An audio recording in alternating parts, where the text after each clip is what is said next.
Louvado seja nosso Senhor Jesus Cristo, para sempre seja louvado. Caríssimos, nós estamos iniciando o tempo da Quaresma. É um tempo muito importante da nossa liturgia, porque eu falo sempre que é um retiro espiritual. É um tempo que nos prepara para celebrar a Semana Santa e a Páscoa de nosso Senhor Jesus Cristo. É o evento mais importante que nós temos na nossa liturgia é a Páscoa, quando celebramos a passagem de Jesus desse mundo para o Pai, a sua paixão, morte e ressurreição. Mas celebramos também a nossa Páscoa, a passagem da morte para a vida, do pecado para a graça. Então a igreja ela nos oferece esse tempo de preparação. Nós vamos ter algumas semanas que através da nossa liturgia, principalmente através da palavra de Deus, vai nos orientando. Nós iniciamos a nossa Quaresma na quarta-feira de cinzas com uma exortação, quando o padre ou o ministro colocou as cinzas na nossa cabeça, dizendo: convertei-vos e crede no Evangelho. São as primeiras palavras de Jesus no Evangelho de Marcos. A conversão é uma mudança de mente, de mentalidade, de atitudes. Nós somos convidados a voltar para Deus. Esse é o grande apelo que a liturgia nos faz. Voltar a celebrar a graça. Agora nós vamos dar os nossos passos e, celebrando o primeiro domingo, nós vamos ler no Evangelho de São Mateus, mas também é uma passagem que está presente em Marcos e Lucas, que são as tentações de Jesus, né? Eu só queria fazer com vocês uma explicação. Quando nós falamos tentação, não é coisa de Deus. Deus não nos tenta, é coisa do diabo, né?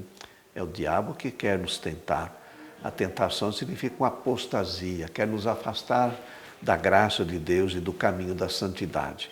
A provação, não, Deus permite a provação. São Tiago fala que quem é paciente numa provação alcança com certeza a graça de Deus. A aprovação não nos afasta de Deus. O que nos afasta é a tentação. Logo após o batismo, então, Jesus foi conduzido pelo Espírito, é o Espírito que conduz Jesus. Então, Deus está presente com ele. Ele foi tentado pelo diabo. E aí ele jejuou durante 40 dias e 40 noites e sentiu fome. Então, a primeira tentação é de querer resolver as coisas só pela força humana, né? O diabo, então, falou: você pode transformar então essas pedras em pães?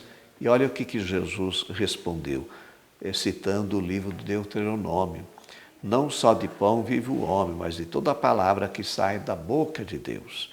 É claro que as coisas materiais, elas são importantes, o nosso alimento, ele é importante, mas Deus é maior. Nós podemos até nos privar de certos alimentos, nós não somos convidados a fazer jejum e abstinência no tempo da Quaresma, mas nós não somos convidados, ou nós não podemos nos privar de Deus, da sua graça, né? E devemos buscar a sua vontade acima de tudo. Depois o diabo levou Jesus até Jerusalém e o tenta a se lançar do pináculo do templo.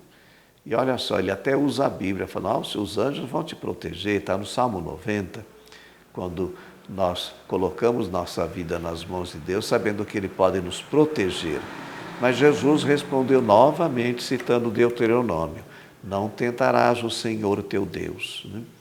O caminho de Jesus não é de prestígio, de privilégio, de triunfalismo, mas é serviço, também o nosso caminho. Por fim, o diabo propõe a Jesus o caminho do poder, oferecendo-lhe todos os reinos em troca de adoração. E olha o que Jesus responde: adorarás ao Senhor teu Deus e somente a Ele prestarás culto. Não se pode aceitar o messianismo nacionalista e idólatra, né? Que recusa a Deus como único Senhor. Irmãos e irmãs, o núcleo central das tentações é a gente se colocar no lugar de Deus. Esse foi o pecado de Adão e de Eva, né? Da autossuficiência. Jesus nos ensina a colocar o Pai no centro e a cumprir a sua vontade. Esse é o nosso caminho, né? De confiar na graça e na misericórdia de Deus. São Paulo fala na carta aos Romanos que o pecado gera morte. tira a nossa liberdade, ele nos afasta de Deus e do seu plano. Como sair desta condição?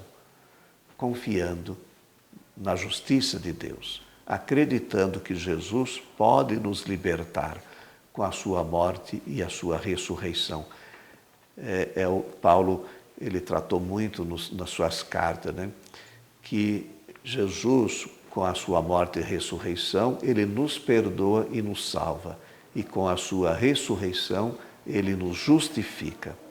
A palavra-chave no tempo do Advento é conversão, é voltar-se para Deus, é confiar na sua graça. Ser cristão significa fazer esse caminho de perseverança no Evangelho, essa firmeza no Evangelho, né?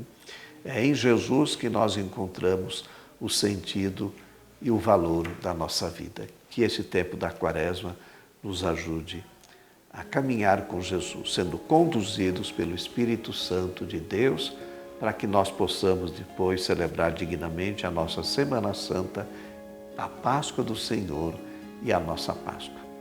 Que a bênção do Deus Todo-Poderoso, Ele que é Pai, Filho e Espírito Santo, desça sobre vós e permaneça para sempre. Amém.